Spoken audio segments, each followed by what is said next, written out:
it's an issue. You know, it's a cause.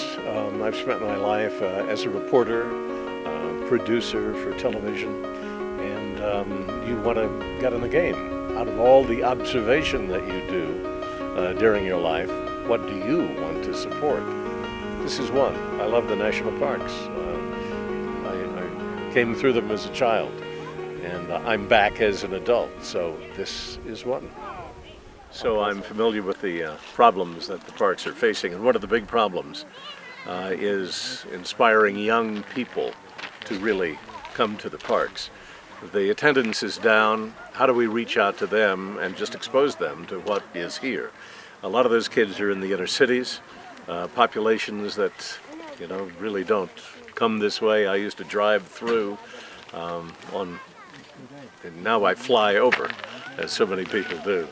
So this is a program that really appealed to me as being very innovative, and from small acorns, big trees grow. Maybe with this endowment and more, why this will spread to other parks. Well, the big event today is that we're trying to publicize our Next Generation Fund, which is an effort to try to raise money for a $10 million endowment fund for these educational programs. At this moment, we raised about $3.5 million in that endowment fund, and we're trying to get the energy into that campaign and get people to think about giving to it. And it supports children's educational programs and hopefully creates stewardship for the park for years to come. The big event was really bringing in a very well-known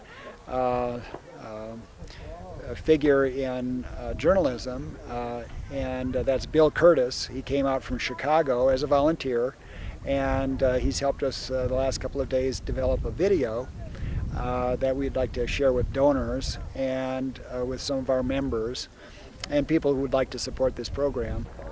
Well, I think number one, the people that have given to this project already should be aware that there are a lot of accomplishments going on. I mean, it's not just doing one program for kids with art. It's an ongoing thing that's going to happen for years and years to come.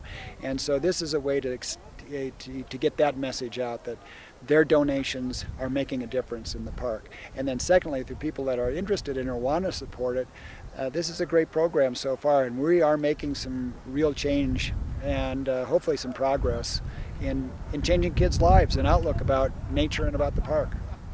Rocky Mountain National Park was created in 1915. It's the 10th oldest national park in the United States. And because of that, there's a lot of history and tradition here. It's not only a great place to visit, we share the place with 3 million visitors a year, but it's also a great place to work. Rocky is a wonderful place to experience nature, experience the out-of-doors. It's 250,000 acres of wilderness, with the Denver metropolitan and Front Range area just an hour to 2 hours away. Working here as a park ranger is a wonderful experience because I have that great opportunity of enjoying wilderness in my backyard and so many different opportunities that are offered to me along the Front Range. People come here and they tend to stay. They fall in love with the park, they work hard, they're dedicated, they have a life outside of their work, and they homestead. They stay for a long time, which means that we have a staff that enjoys being here, wants to be here, is very dedicated, and knows and understands the park because of their long number of years of service here. I was on the National Park Foundation board, and one of the problems, in addition to other problems like just rebuilding some of the infrastructure, but one of the problems is, what's the next generation going to be like? Are they going to be inspired like we were to spend money to support these parks? There's a question mark because they're not coming and they don't have access. They're staying at home playing computer games. Maybe the parents aren't interested enough to drive out. They fly over the parks. It's a real problem, and a lot of the populations that are going to be filling the laboratories for science and also voting politically on whether or not to fund the parks are holed up in the inner cities. Those populations really don't travel a lot. So those kids have to come here. This is a hands-on experience. This is interactive. It's nature. And you have to experience, you have to get cold, you have to hike, you have to sweat, you have to get tired, and get in the water and out, and then you love it. And it may not come back for 10, 20 years, but ultimately it will, because you're imprinted with the national park. So that's my design. And when I see an innovative program like this, Art Adventures, for instance, I try to support it.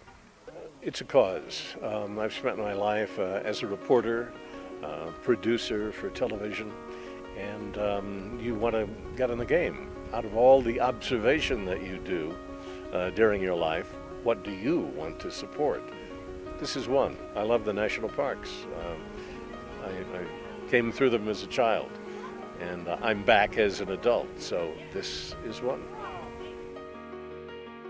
The Next Generation Fund's goal is to foster future environmental stewards by encouraging children to get outdoors and to have the experiences that shape the lives of previous generations. Historically, many of those experiences occurred in Rocky Mountain National Park. The fund is currently 1/3 of the way towards its $10 million target. To find out more about what you can do, stop by rmna.org for more information.